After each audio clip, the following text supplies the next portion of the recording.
Quand tu crois en Dieu, tu réalises que tout est possible. Les obstacles qui semblent insurmontables deviennent des opportunités de croissance. Les rêves les plus fous deviennent des objectifs réalisables. La foi en Dieu nourrit ton courage et te donne la force de persévérer. Tout le monde que tu vois à l'église n'est pas forcément chrétien. Tout le monde que tu vois en prison n'est pas forcément criminel. De la même manière, tout le monde qui est à tes côtés n'est pas forcément ton ami. Retire-toi, fais le bilan sur ta vie et tes relations. Tu te rendras compte qu'il y a des personnes qui ne méritent plus de marcher avec toi. Nous vivons dans un monde où l'amour qu'on te porte dépend des services que tu rends. L'ami qui n'est ami que par intérêt deviendra un ennemi à coup sûr. Garde ton attention et ton énergie pour ceux qui savent aussi te donner de l'attention et de l'énergie. Faire de toi une priorité n'est pas égoïste. C'est essentiel pour ton bien-être et ton épanouissement personnel. Quand tu montres tes faiblesses, il y en a qui en profitent et d'autres qui en prennent soin. C'est comme ça que l'on découvre la vraie valeur des gens. Il est dangereux d'avoir des gens jaloux autour de toi. Ils te voient comme une compétition alors que tu les vois comme de la famille ou des amis.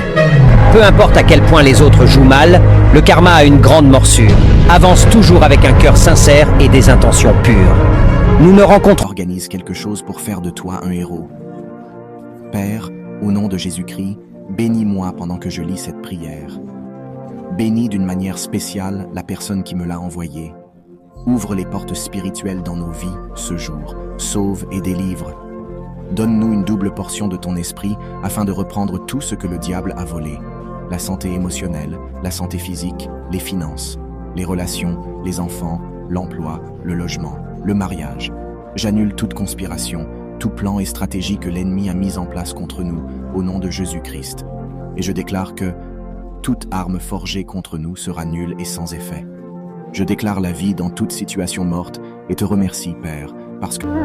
Seigneur, je prie pour que tu me protèges comme tu l'as fait pour Job, me gardant à l'abri des attaques de l'ennemi. Protège mon esprit, mon cœur et mon bien-être physique de toute intention malveillante qui pourrait être dirigée contre moi. Je déclare qu'aucune arme formée contre moi ne prospérera et que toute langue qui se lèvera contre moi en jugement sera condamnée. Père, je te demande de déjouer les plans et les machinations de mes ennemis. Perturbe leurs stratégies et confonds leurs desseins. Permets que la confusion tombe sur eux